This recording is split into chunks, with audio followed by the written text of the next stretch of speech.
बच्चों, हिंदी व्याकरण में शब्द भंडार पाठ के अंतर्गत आज हम पर्यायवाची शब्द और अनेक शब्दों के लिए एक शब्द का अध्ययन करेंगे। बच्चों, आइए पहले हम पर्यायवाची शब्द के बारे में जानकारी प्राप्त करते हैं। पर्यायवाची शब्द, जिसको इंग्लिश में सिनोनिम्स कहा जाता है। बच्चों, पर्याय शब्द से ही पता चलता है कि किसी एक शब्द का जो दूसरा कोई उसका पर्याय हो, या उसी को हम पर्यायवाची शब्द कहते हैं। अर्थात देखिए, यहाँ पे दिया गया है कि समान अर्थ वाले शब्दों को पर्यायवाची शब्द या समानार्थी शब्द कहते हैं। ऐसे शब्द जिनके अर्थ एक जैसे होते हैं, एक ही अर्थ होता है जिनका, उनको हम पर्यायवाची या समानार्थी शब्द कहते हैं। जैसे बच्चों, यहाँ पे उदाहरण के लिए 3 शब्द दिए गए हैं: गृह, धाम और निकेतन।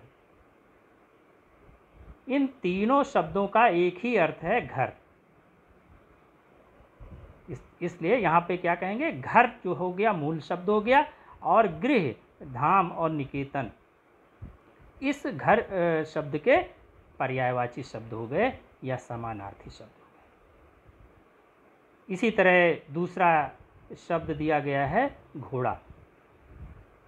घोड़ा के को 3 शब्दों से जो है समानार्थी शब्द के रूप में यहाँ दिखाया गया है कि अश्व, घोटक और तुरंत। इन जो बाद में शब्द दिए गए हैं, इनका अर्थ घोड़ा ही है। तो बच्चों, इस तरह हमने यहाँ देखा कि कोई भी शब्द हैं, 2, 3, 4 जो भी हैं, उन सब का जो अर्थ है वो एक ही होता है। ऐसे शब्दों को हम पर्यायवाची शब्द कहते हैं।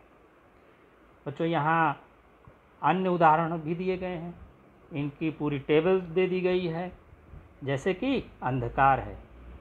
अंधकार शब्द के पर्यायवाची शब्द कौन कौन से होते हैं? तम, अंधेरा, तिमिर। आकाश है। आकाश के जो है पर्यायवाची व्योम, गगन, नभ, अंबर, अनंत व शून्य।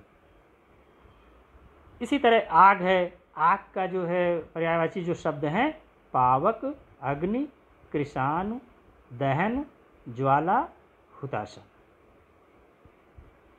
अमृत शब्द है। इसके पर्यायवाची शब्द सुधा, सोम, अमीय, पीयूष। संसार शब्द है। इसके 3 पर्यायवाची शब्द हैं: विश्व, जगत, दुनिया, लोक। अमीर शब्द है। इसके जो पर्यायवाची शब्द दिए गए हैं यहाँ पर: धनी, धनवान, संपन्न, पैसे वाला। कहने का तात्पर्य है कि ये जितने शब्द पर्यायवाची शब्द के अंतर्गत दिए गए हैं, सबका अर्थ अमीर ही है। इसलिए ये पर्यायवाची शब्द इस प्रकार से बच्चों हमारे बनते जाएंगे। आगे बच्चों, इसी तालिका में, इसी टेबल में पीछे बहुत सारे शब्द दिए गए हैं। जैसे ये देखिए, दूसरे पेज में पहला जो शब्द दिया गया है, अन्न। अन्न का पर्यायवाची शब्द कौन कौन सा है? अनाज, धान्य, खाद्यान्न। इसी प्रकार जंगल है। जंगल मूल शब्द हो गया। इसके पर्यायवाची शब्द कौन से हुए? विपिन, कानन, अरण्य, वन। इसी प्रकार बच्चों, ये पूरी एक तालिका दी गई है, पूरी टेबल दी गई है, जिसमें तरह तरह के शब्द हैं और उनके पर्यायवाची शब्द दिए गए हैं।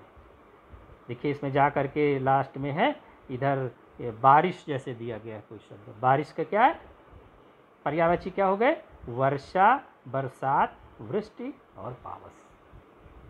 तो बच्चों, इस तरह से हमने देखा कि जो एक शब्द होता है, उसके जो है वो कई अपने अन्य शब्दों के साथ जो है एक ही अर्थ देता है।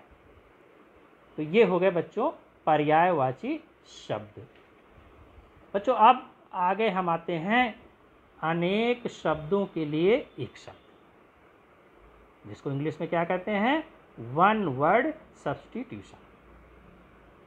इसका कहने का तात्पर्य क्या है कि जैसे कई शब्द हैं, एक तरीके से ये क्या होता है, वाक्यांश होता है, किसी वाक्य का एक अंश होता है जिसमें कई शब्द होते हैं। उस वाक्यांश को जिसमें कि कई शब्द हैं उसको किसी एक शब्द से व्यक्त कर देना जो है अत्यंत प्रभावशाली हो जाता है। उससे जो है भाषा जो है प्रभावशाली हो जाती है और लिखने में भी संक्षिप्तता आ जाती है। जैसे यहाँ बताया गया है आपके इसमें पुस्तक में कि भाषा को प्रभावपूर्ण बनाने तथा लेखन में संक्षिप्तता लाने के लिए अनेक शब्दों या वाक्यांश की जगह एक शब्द का प्रयोग किया जाता है। जैसे कि यहाँ उदाहरण देखिए दिया गया है, पत्र पहुँचाने वाला। अब बच्चों इसमें अगर ध्यान दिया जाए तो इसमें दो शब्द हैं, एक शब्द हो गया पत्र, दूसरा हो गया पहुँचाने वाला। इन दो शब्दों का जो सही रूप देने के लिए एक शब्द ढूंढा गया, डाकिया। अब इससे क्या हो गया कि पत्र पहुंचाने वाले की पूरी रूपरेखा हमको क्लियर हो गई कि हम किस व्यक्ति के बारे में बात कर रहे हैं। तो दो शब्दों की जगह हमने एक शब्द प्रयोग किया, डाकिया। इसी प्रकार दूसरा शब्द यहाँ दिया गया है, दूसरा वाक्यांश दिया गया है, ईश्वर को मानने वाला। अब अगर इसमें देखिए इसमें कौन कौन से शब्द हैं, एक शब्द हो गया ईश्वर, को हो गया और मानने वाला, तीन शब्द हैं। और ईश्वर को मानने वाला कौन होता है, उसको हम कहते हैं आस्तिक। तो तीन शब्दों की जगह पर हमने एक शब्द से काम चला लिया और जो कि प्रभावशाली भी है, पढ़ने में भी अच्छा लगता है, लिखने में भी हमको आसान हो गया कि तीन शब्दों की जगह हमने एक शब्द का प्रयोग कर लिया।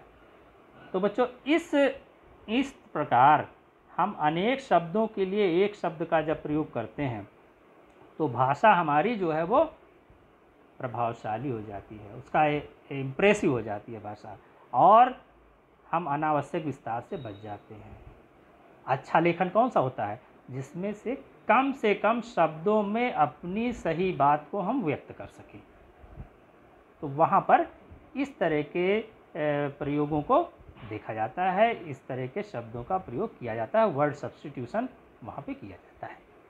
अब बच्चों देखिए यहाँ पे कुछ वाक्यांश देखें। वाक्यांश क्या होता है, किसी भी वाक्य का एक छोटा अंश, उसको वाक्यांश बोलते हैं। अब जैसे वाक्यांश यहाँ दिया गया है क्या, जिसकी उपमा ना हो, इतना बोला क्या हुआ। अब उसके लिए एक शब्द हमने ढूंढ लिया कि अनुपम। अनुपम अर्थात जिसकी उपमा ना हो। इसी प्रकार अगला वाक्यांश दिया गया है, जो सहा ना जा सके। जो सहा ना जा सके, उसको एक शब्द में क्या दिखाया गया, असहनीय। तो इससे जो है भाषा हमारी प्रभावशाली बन गई। अगला वाक्यांश क्या है, जिसे क्षमा ना किया जा सके। उसके लिए इतने एक शब्द, इसमें कई शब्द देखिए, कुल मिला के जिसे है, क्षमा है, ना है, किया है, जा सके, 6 शब्द हैं यहाँ पर। 6 शब्दों को की जगह पे हमने एक शब्द से काम चलाया कि अक्षम में, 6 शब्दों को मिलाया और उसकी जगह पर एक शब्द हमने बनाया अक्षम में। अक्षम में। तो बच्चों इस तरह करके हम यहाँ पर देख रहे हैं, यहाँ पे कई सारे वाक्यांश दिए गए हैं, इनको आप इसी प्रकार पढ़ते जाइएगा और उसका जो एक शब्द रूप है उसको भी हमें याद करना है। बच्चों इस प्रकार देखिए आगे जाकर के तालिका में हम आगे बढ़ते जा रहे हैं। लास्ट में हम आके देखते हैं कि जैसे गांव से संबंधित एक शब्द बोला जाता है। अक्सर लोग बोलते हैं कि ग्रामीण जो शब्द बना है वो एक वाक्यांश को संक्षिप्त करके बनाया गया है। जैसे गांव से संबंधित कोई बात हमने कही तो वो एक शब्द का रूप दे दिया गया उसको ग्रामीण। इसी प्रकार पृथ्वी के चारों ओर की हवा, इसको हम क्या कहते हैं, वातावरण। तो इस तरह करके हमने ये देखा बच्चों कि अनेक शब्दों के स्थान पर एक शब्द का जब हम प्रयोग करते हैं तो हमारी भाषा बहुत ही प्रभावशाली हो जाती है और लिखने में भी हमें आसानी होती है। तो बच्चों आज हमने शब्द भंडार के अंतर्गत इन शब्दों के बारे में जानकारी प्राप्त की।